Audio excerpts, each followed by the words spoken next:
You get some butchered engines. I've showed you previous footages of what guys can do to parts to make them work.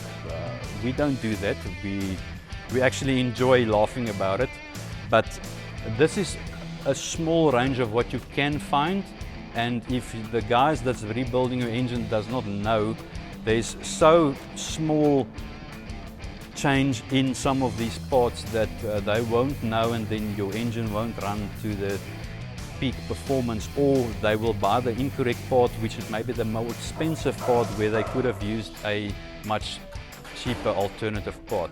So that's on the pistons, and it's just to indicate this is what you can find on one type of engine. Let's say your 912, your 913, your Galoska, and then also all these copy engines. I'm going to call them copies. It's these imports that they bring in from China.